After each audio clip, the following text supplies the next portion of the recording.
Ever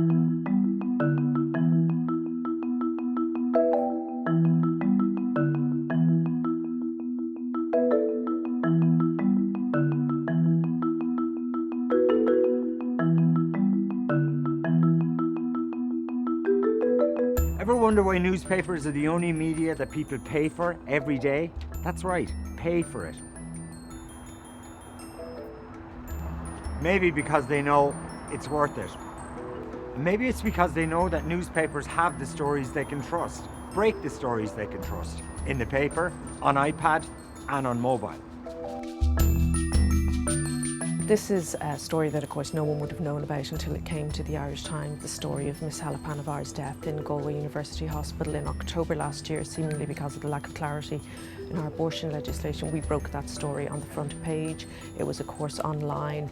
We had an audio interview with Mr. Hela Panavar that morning as well, first media outlet to have that, and then we had a video interview with him online on his return to Ireland a few days later, and we were the first media outlet to have that as well.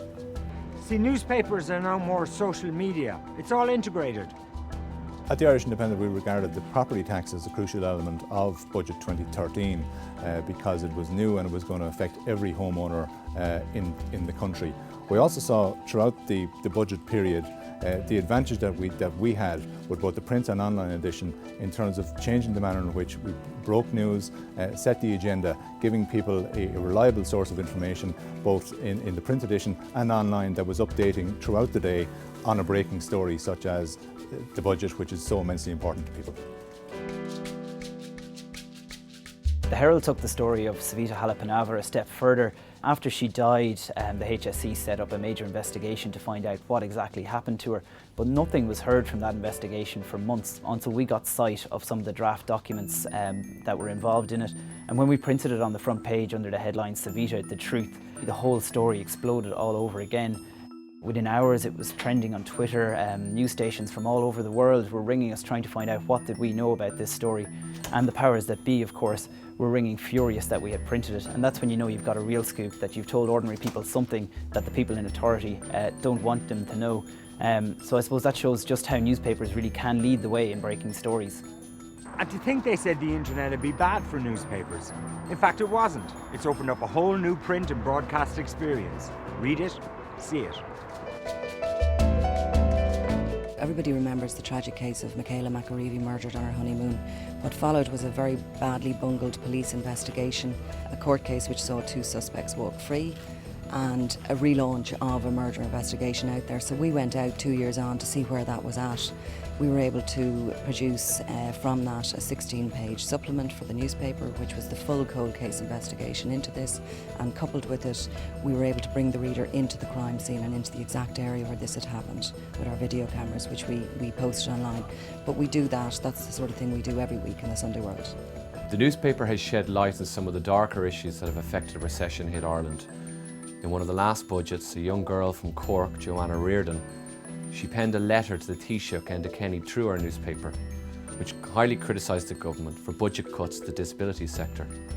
Following this letter in the newspaper, there was much discussion online and on radio about how her life and the life of those who were touched by disability have been drastically affected. And Sundays, not a day of rest for newspapers. The Sunday Independent sets the agenda, which is why more readers buy it week in, week out. And it's that level of readers that makes the point. People buy what people want, and they get it here every Sunday in huge numbers. In the Sunday Independent, we like to go after big stories. Now, NAMA, for example, an organisation that is secretive and powerful and controls so much public money, that will definitely get our attention. And I think our special correspondent, Ronald Quinlan, has done extraordinary work on that. Also, the Lowry tapes that we published recently, Elaine Byrne and Jean Kerrigan brought that story to the public, and it's just so important and so much of public interest. It's the kind of thing that newspapers are there to do. We have the advantage of being here all week to produce one paper, and we're there right up till Saturday night to make sure that we have the best information and the best and up-to-date product that people could possibly get, and they get it in the Sunday Independent. And need I mention the Sunday Times as a weekly paper that breaks news too, but gives you the insight on a Sunday, the news behind the news. The Sunday Times specialises in long-term investigations into matters that we believe are of public interest. We tend to take our news gathering very seriously, and we tend to probe matters in a very in-depth way. A good example of this was our investigation into a horse meat scandal. We'd become aware that there was problems and criminality within the sector. We commenced an investigation which lasted almost 6 months, and that prompted the authorities to begin examining the allegations we made, which subsequently, as we all know, led to a major international scandal within the agri-food sector. The Sunday Business Post has a strong emphasis on business, politics and economics. Because our deadlines are very different to a daily newspaper, that often allows us the time to delve into stories in more detail. A recent example of that was one that I did on the price of generic drugs, where I compared prices here to those in the UK and ultimately found that we were paying up to 24 times more. And you know, stories are stories that people find interesting, useful. Nobody covers the true horrors of gangland crime like newspapers. Just the other week, a man called Paul Cullen was shot dead in a pub in Cabra. A few days later, we received information that there was a photograph available of Mr. Cullen lying dead on the ground of the pub.